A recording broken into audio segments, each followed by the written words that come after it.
It's Andy, and I'm back with Situation Saturdays. So, my idea of doing Situation Saturdays this week is I thought I'd do something different. I thought I'd do a book that wasn't very interesting to me at first.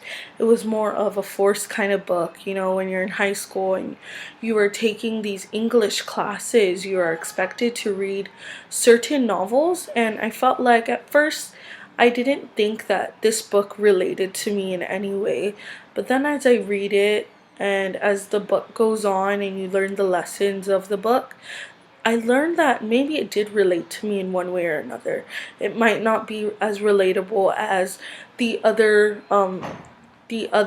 books that I had given to you guys or talked about to you guys, but I do feel like in the end it has been relatable, and it's something that I want to share with you guys, and it's something I felt like kind of stuck with me throughout everything, and it's kind of been a book that I've kind of taken so many lessons from, and I've learned a lot from, and as my life has gone on, I've looked at situations in that book to kind of help me. So the book that I wanted to share with you guys as my Situation Saturdays is called Lord of the Flies by William Golding.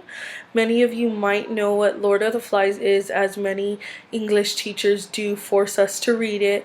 And because I was in an honors class in high school, we were forced to read the book and annotate it as it went on. So it kind of gave me more of an idea of the themes and the motives of the book. So, The Lord of the Flies is basically about a group of boys who were on a plane, and the plane got shot down. And by one way or another, the boys were stuck on this island, and it's an abandoned island. Nobody knows of this island, nobody lives on this island. It's an island that nobody knows exists, so they get stuck here, and at first they're unconscious and they don't really know what's going on. So the two main characters who become best friends sort of and like brothers are Raph and Piggy. They call him Piggy because he's a little short, little stubby kind of little geeky boy. So Raph and Piggy are the ones that wake up from unconsciousness, and they find a conch shell on the ground, and they decide to blow the horn, which kind of summons all the other boys that they went to school with. And it was a sort of boarding school, so that they went to school with, and it summons them.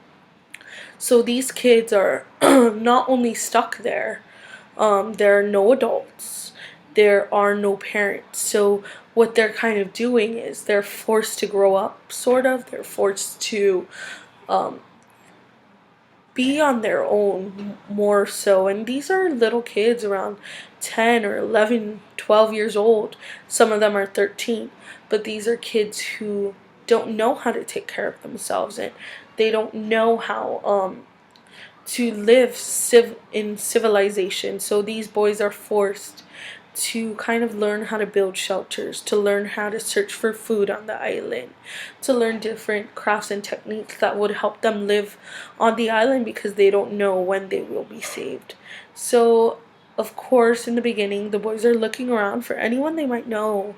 So they decide that they want to maintain a fire so that if a ship comes by, if a plane soars by, that somebody will see them and somebody will stop for them and want to save them.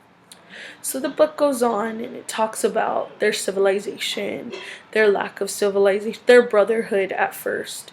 So they have sort of a brotherhood where one group will find the food, another group will build the shelters, another group will help both of these groups, and they'll all maintain and make a civilized society for themselves outside of their comfort zone. So at first this works and everybody gets along and they get closer, but as time goes on, more of the little ones get scared. Other people don't want certain people to be the leaders, and jealousy ensues and rage ensues, and they became uncivilized. And as time goes on, everybody determined that Raph would be the leader of the whole group. So he'll go ahead and determine who's going to find the food, who's going to build the shelters, who is going to help kind of bring in recreational activities to this society that they built. So as time goes on, people do agree that Raph is the leader and Piggy is basically his assistant and somebody who's helping him. But as time goes on, jealousy ensues.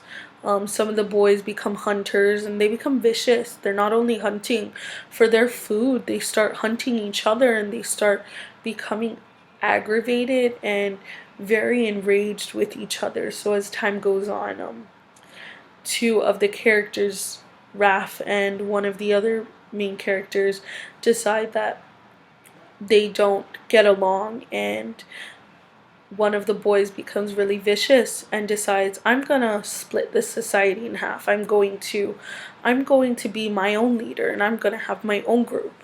So the hunters of course follow the other leader, and Raph is only stuck with Piggy because nobody believes in Raph after a while. They're not saved. They're stuck there. Nobody is there to kind of help them understand what's right and what's wrong and how to be a grown-up when you're about 11, 12, and 13 years old. So the boys basically leave Raph and Piggy in the dust, but Raph and Piggy still try to help everybody. They try to get everybody in a civilized proportion, but things ensue and a boy named Roger decides that he wants to get physical.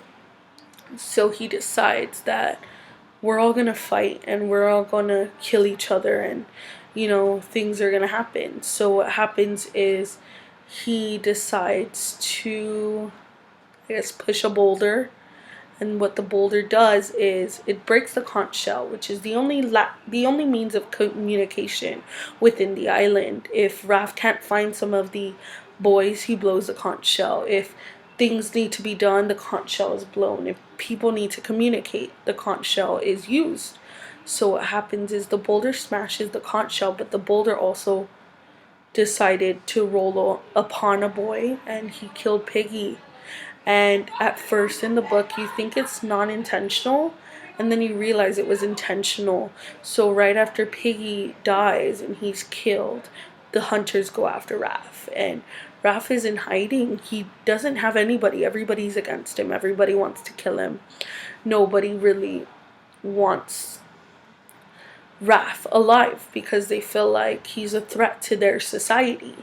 So from civilization comes uncivilization, and these kids decide that they'd rather be uncivilized and they'd rather not have all these good things happen. They'd rather just have bad things happen because bad things have happened from the get-go. They're stuck there.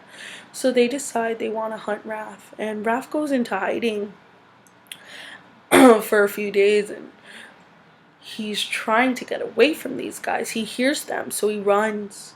What happens is Raph faints. He's so exhausted.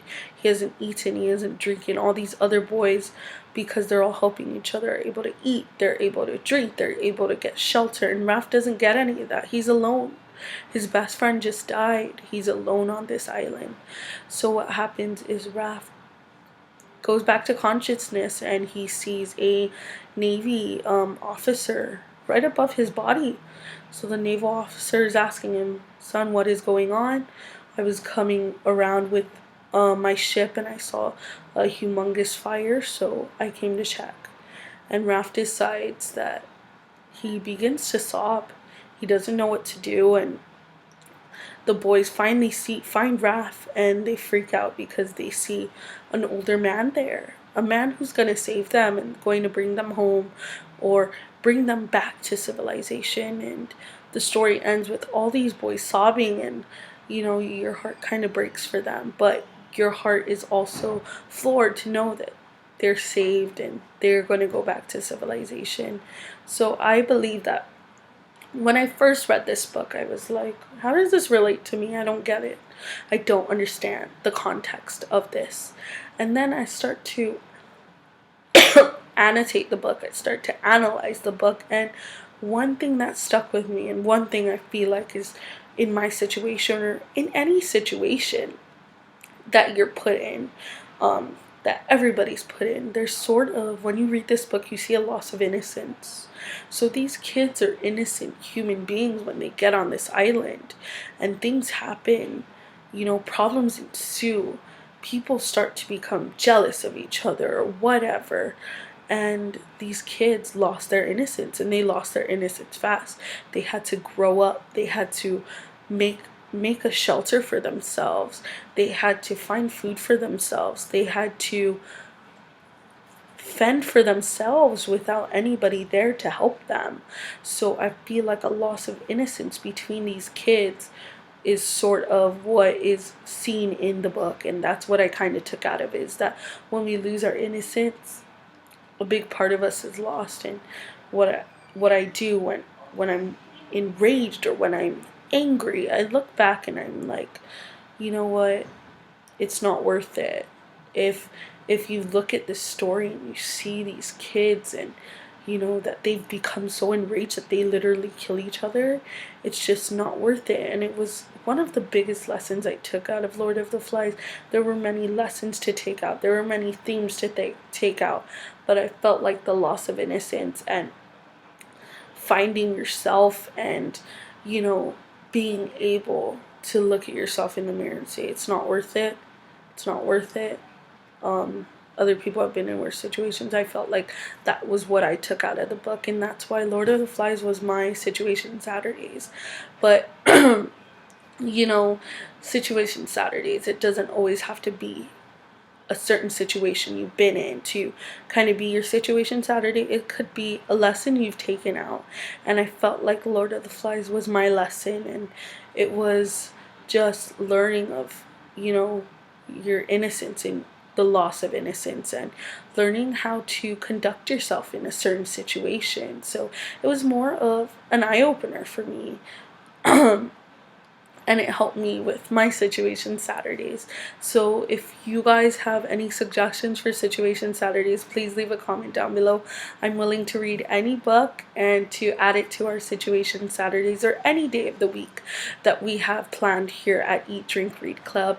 But go ahead and like us and comment down below on what you thought if you've read The Lord of the Flies, or any book you think that we should read.